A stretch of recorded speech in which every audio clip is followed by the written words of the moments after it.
So from Brooklyn, New York, I'm Adam Teeter. From Jersey City, I'm Erica Duecy. And in Seattle, Washington, I'm Zach Geballe. And this is a live Tales of the Cocktail Edition VinePair podcast. Guys, what's going on? Hey, excited to be here. I see you guys in video now. Usually we're just doing the audio. I know. I know. And I've long wanted to go to Tales of the Cocktail, so now I can say I've been, even though it does not involve going to New Orleans or necessarily doing more than putting on a shirt. You don't even know if I'm wearing pants, so which may be the case if I had gone in New Orleans as well. Zach, have you never been? I've never been. Wow. Erica, it's what a lot about of you? fun, but It's a lot of several fun. times. Yeah, I've been several times. I've presented a couple times, and it is very hot, but so much fun. I actually can't imagine what it would have been like this year if they would have done it this time of year, because I'm sure it would have been lovely. Oh, yeah, that's true. July in New Orleans is definitely super warm, but it's always a great time. There's so many people that you get to meet, so many connections that you get to make, so many amazing bars that you get to sample cocktails from who are doing pop-ups across New Orleans. I mean, it's a pretty amazing experience that's hard to replicate almost anywhere else. I think given just New Orleans' attachment to the cocktail culture and the fact that, the United States is the birthplace of cocktails. Let's be real, the rest of the world. It fits there in a very different way than, attending other conferences in other parts of the world. So it's a very cool experience, and, obviously can't wait to get back to Tales next year in IRL. Yeah, I can't wait to sweat my ass off with you all next year. Well, I know. Well, so before we kick into everything, I know we all made cocktails because it is Tales of the Cocktail. So or other things. Zach, what are you drinking? Well, I just got back in the house just in time for our recording here, so I had to settle for just grabbing something off the shelf. But fortunately, those of you who are looking, I have some selections back here, and I'm drinking my favorite, which is also what I named my dog. This is Willet Bourbon, classic Kentucky distillery, and it's delicious all the time, including right now in the middle of the afternoon here in Seattle.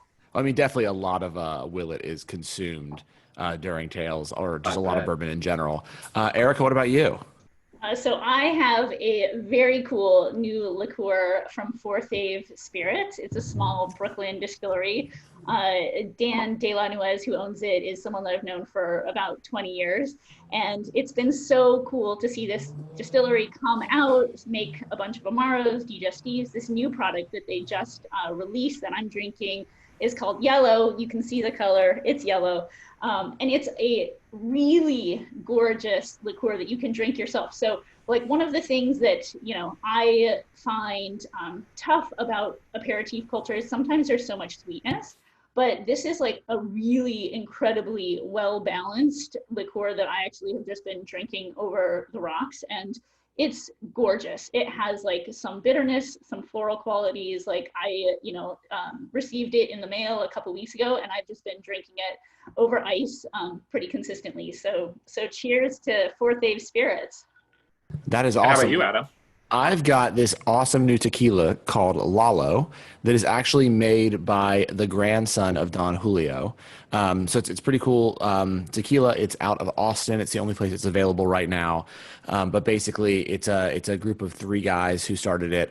It's kind of the grandson, whose nickname is Lalo. He basically was making tequila for fun in Mexico, and then sort of was going to visit friends in Austin and kept bringing what he was distilling, and all of them were like, man, this is really good.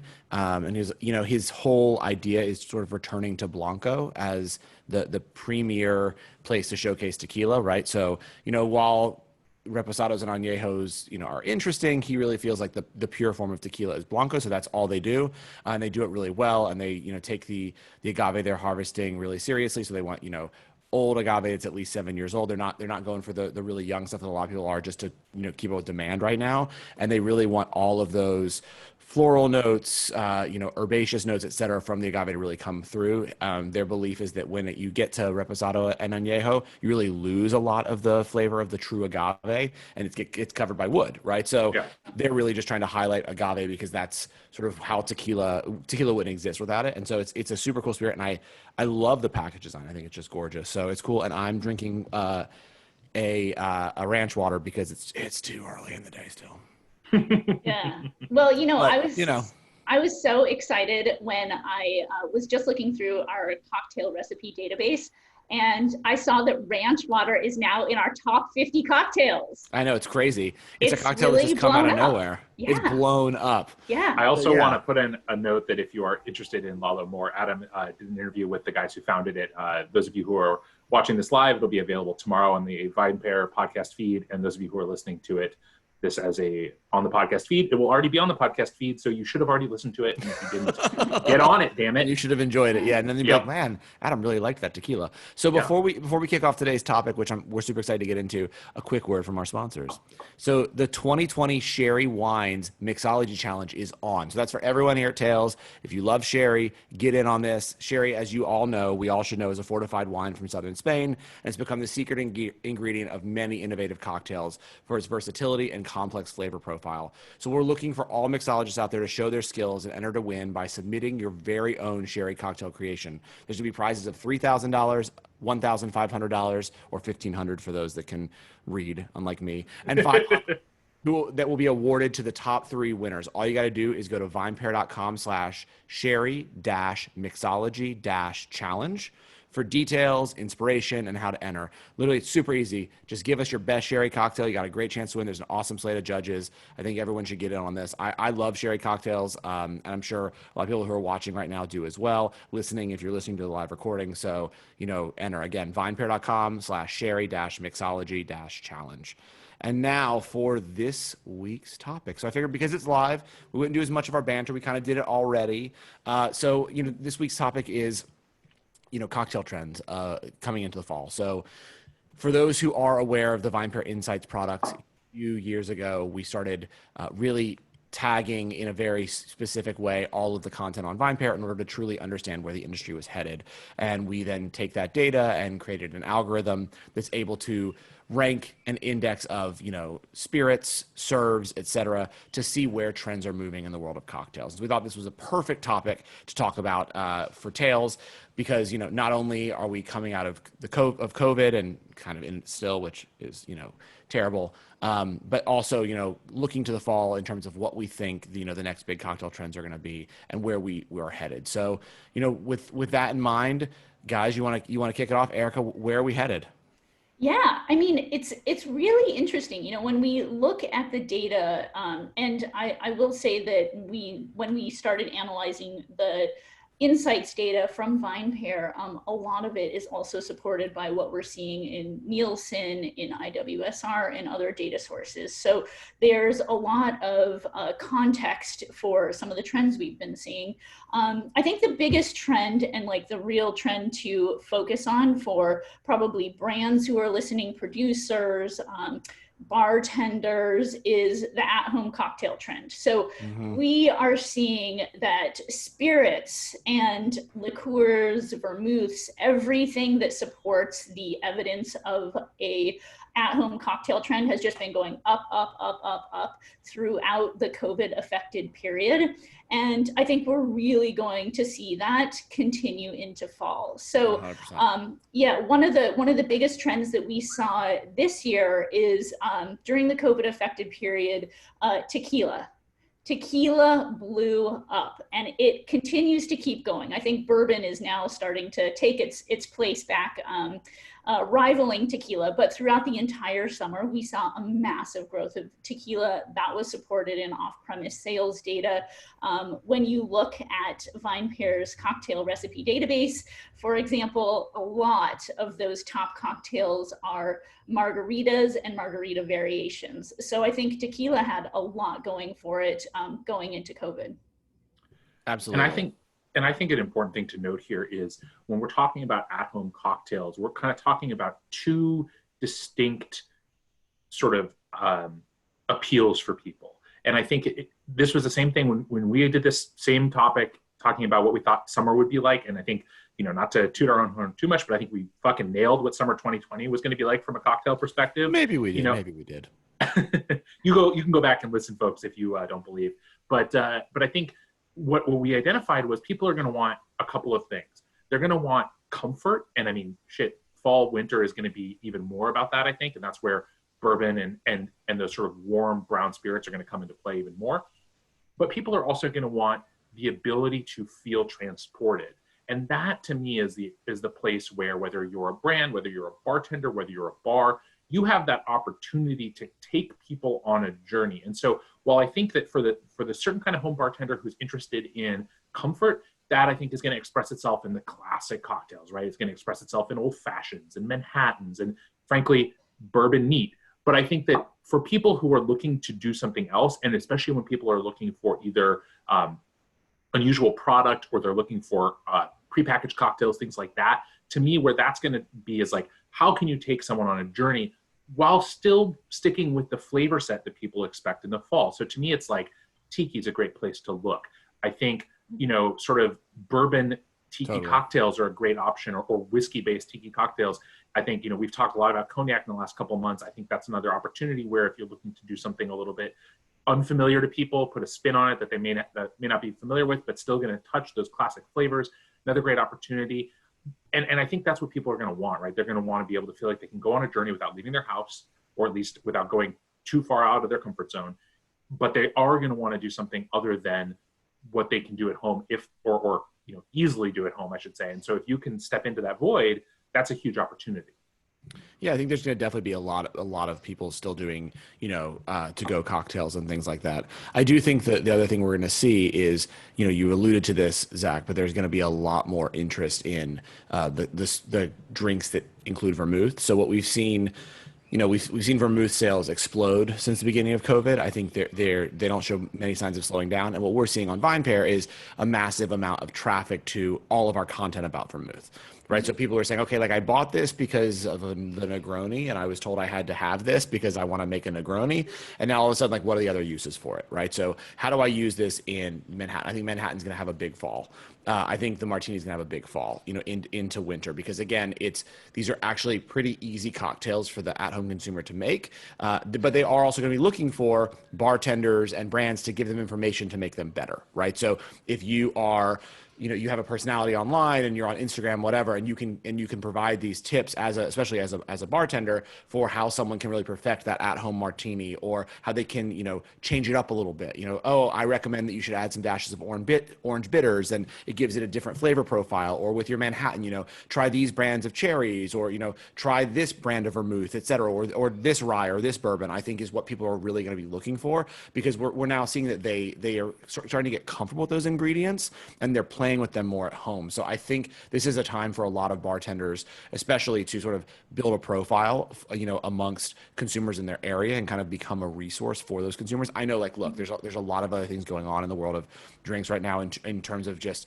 even being worried about survival, right? So the first thing you may not be thinking about is like also what you can do to serve people who are making drinks at home. But if you do have that extra time, I think there'll be a lot of wins for people that are able to provide that kind of knowledge, because I think, there's gonna be more people making the cocktails at home. And then I think, Zach, you're completely right, looking for the more advanced cocktails out, right? So I've figured out how to make the martini. So what can I buy out of the home that feels like a treat? And I think tiki is a perfect example, right? It's something that I'm not gonna try to make at home.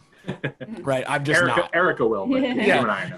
It's a hard drink though. I mean, I think tiki's really difficult to master, and a lot of consumers feel that way. Oh gosh, live is the best. You hear the playground across the street from my apartment, but like like I think tiki is really hard to master, but people still view it as a true treat, right? And there's a lot of other cocktails like that as well. And I at least in New York, it feels like people are going out to the bars when they can. They're feeling more comfortable to be outside. They're feeling comfortable about going and picking up the cocktail and bringing it home. And I'm hoping that continues through the fall.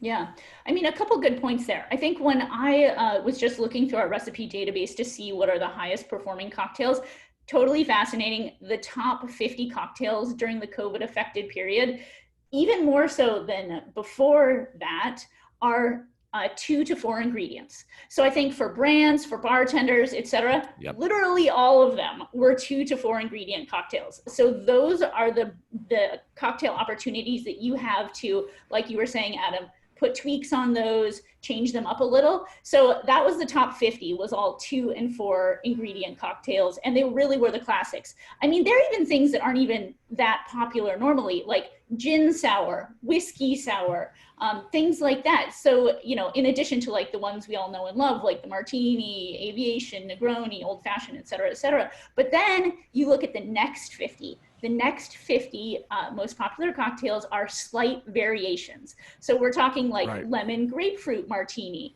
espresso martini, Paloma, you know, just like a slight, like adding in one more ingredient. And so I think that's where there's another level of opportunity for brands and bartenders, is to say like, okay, you've mastered the margarita, let's take it to a Paloma. Okay, you've mastered the martini, here's a couple variations. And like, that's the opportunity. I think for rum, I also agree with you that there is an opportunity there with the escapism. I think the biggest challenge for tiki is really all of the ingredients. Yes, so 100%. I was talking with a writer today, and she is a well-known tiki mixologist, and she was you know, pitching some different ideas for tiki drinks, and I said, you know, we have to go to the simple ones, like grog, for example. Grog is an unheralded, delicious dark rum, lime, simple syrup, Angostura bitters. Done.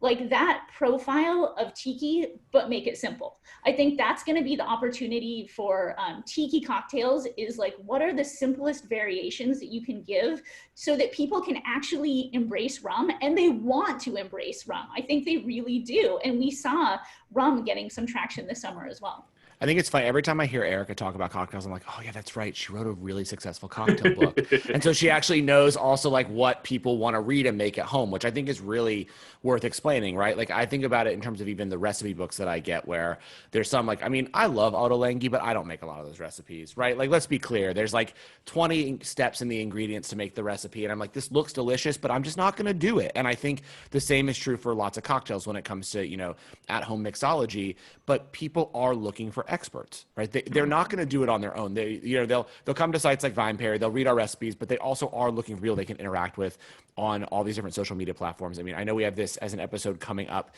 in a few weeks, but looking about what's happening on TikTok with, you know, everything in the cocktail world and all the people that are creating these really massive followings by showing you how to make drinks. And if you look at the drinks that most people are making on TikTok as well, they are super simple, right? Yeah. No one is going after these really, you know, in-depth drinks. No one's fat washing. No one's making, you know, milk punch, because it's too much for the consumer to understand. But I think a lot of these people are going to have, you know, great personalities coming out of COVID and will be able to do things because they built these followings, which is really interesting.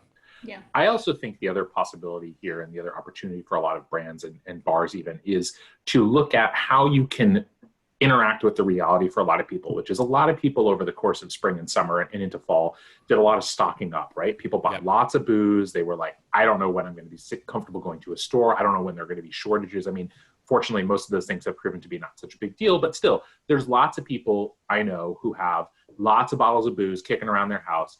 And if you give them a everything but the booze kit, essentially, or everything, or some sort of mix, you know, I think like I think about this a lot, right? Like, you know, we probably all have really bad impressions of sour mix or margarita mix or Bloody Mary mix. But that's just because what was typically available was crap. I mean, it was really mass produced, you know, not made with quality ingredients. But if you as a bar, or you as a even as a bartender, can offer someone an option where all they have to do is stir in or shake in the booze that they already have, you know, they might not want to buy a $15 cocktail from you, but they might want to buy a $5 everything but the booze cocktail kit. And you can capitalize on your ability to produce a lot of those difficult to make or time-consuming, laborious ingredients like, you know, syrups and stuff for tiki or whatever. I think that's another possibility. Now, maybe that's not as big an opportunity as some of what else we're talking about, but I know that I've been approached by bars in the Seattle area who are interested in my thoughts on what to do. And that's one thing that I've offered is like, hey, if you offer someone, all you have to do is add, you know, here's a Mai Tai, and all you have to do is add the rum. That's a lot more approachable for someone than being like, either here's a $15 Mai Tai, which look, I mean, some people are out there doing, but a lot of people that, you know, they're not going to go down that road all that often. And it's also a lot more approachable than here's a recipe for a Mai Tai, have fun. Like, you know, those kind of cocktails are just for even the relatively confident home bartender they're a lot to take on. And so if you can bridge that gap for someone and work with the knowledge that they probably have a base spirit at home, but maybe not all the other components, that's, I think, a huge opportunity for bars in a way that they can stay, more relevant in people's lives than the occasional treat. I agree, dude. Yeah, I completely agree.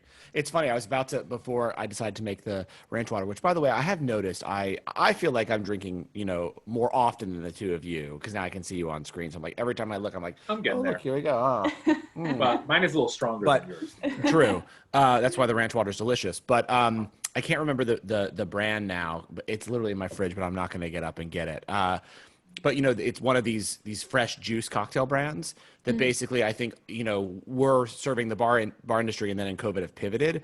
And so, you've already seen some of these brands do that, and they're going on to Amazon and they're letting you buy them there. But I think to your point, Zach, like a lot of, especially in cities, a lot of people have a great bar in their neighborhood. And if I knew that I could go out and walk to, the Rockwell Place, which still hasn't opened, so, I'm waiting for that. But when it reopens, I could go there and I could get, a bunch of different mixers that I could then come home, because I already have alcohol, and then also make more at my leisure, right? So it's like there's also this sort of pressure. It feels like when you get that cocktail to go, that it's to be consumed right now. I think people would be into it, because and again, it's just another way to sort of get into what's going to happen this fall. Because I think, as we talked about this more and more, there's going to be, this is the celebratory time, right? O&D matters for every spirits brand, right? Everybody in this space really is very much focused, because we know that people drink more, and we've already seen the level of which people drank just when COVID happened.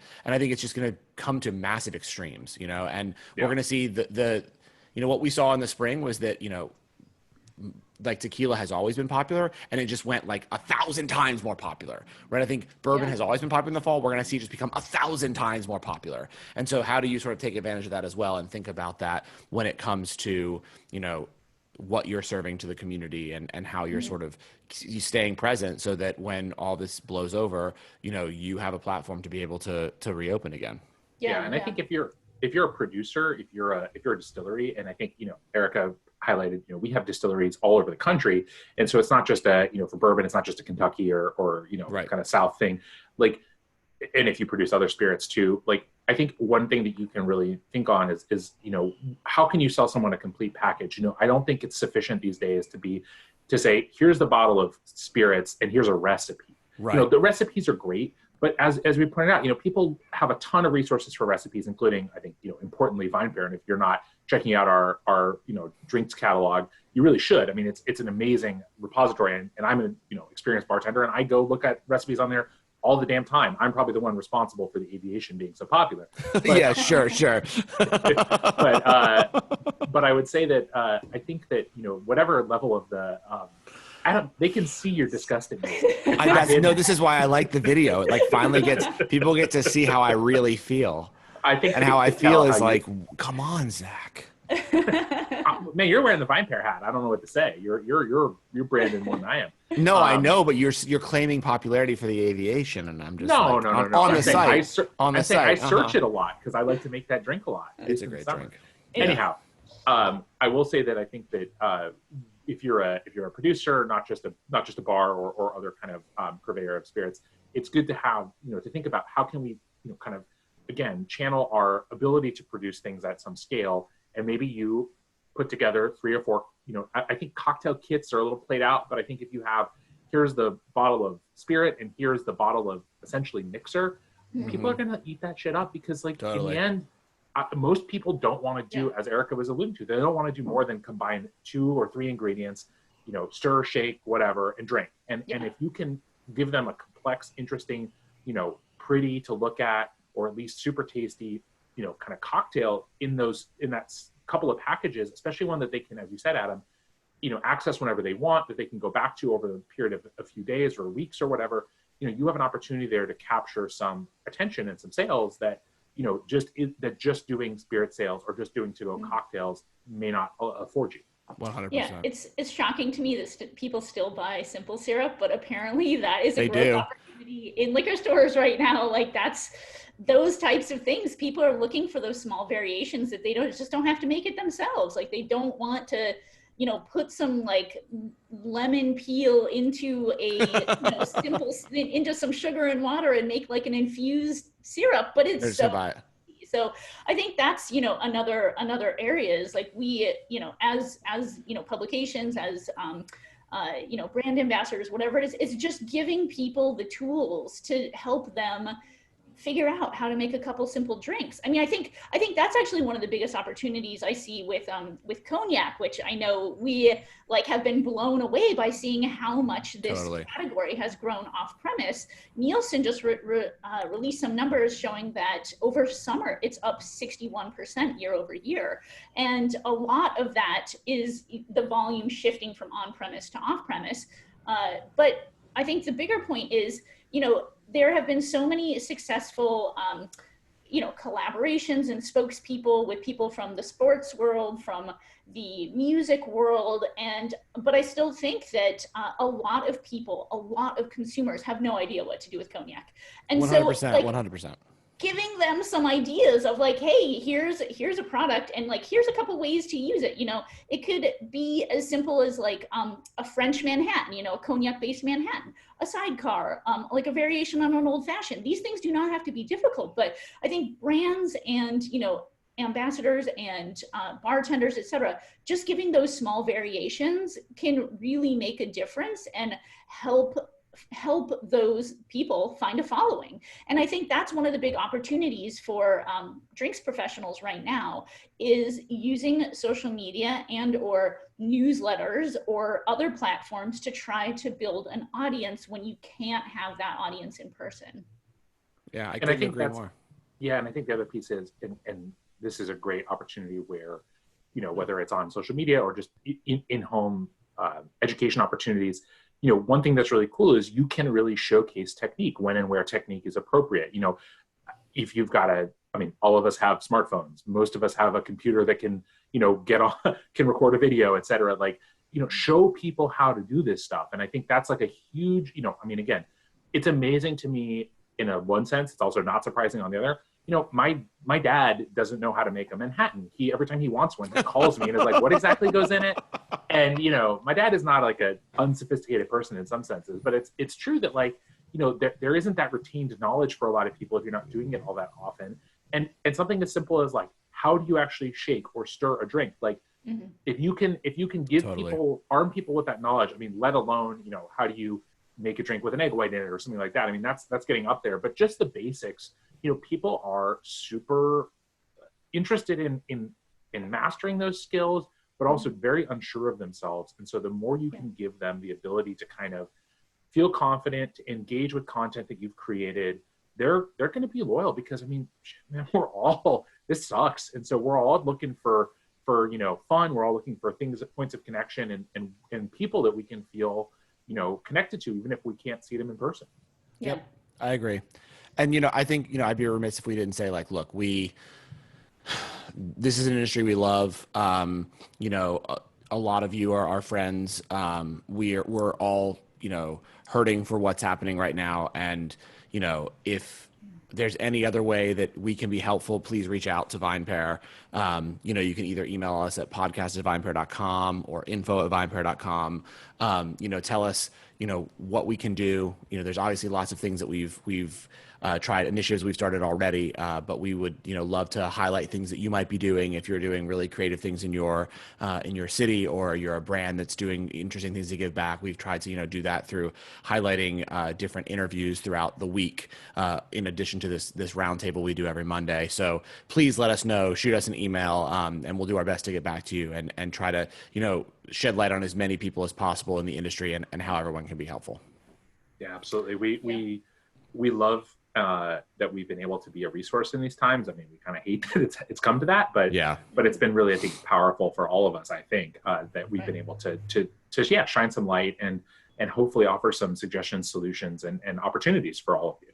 100%. Yeah, definitely. And we are definitely dedicated to highlighting people from the BIPOC community, women voices that are not often heard or have not had platforms. I think that's one of the most successful things that we've been able to do is use VinePair as a platform for good in the drinks industry, and we're dedicated to that. It's a pillar of our editorial and something that we are dedicated to throughout our programming. So, you know, if your voice has not been heard and you are looking for an outlet, either to write or to be a source, please do reach out.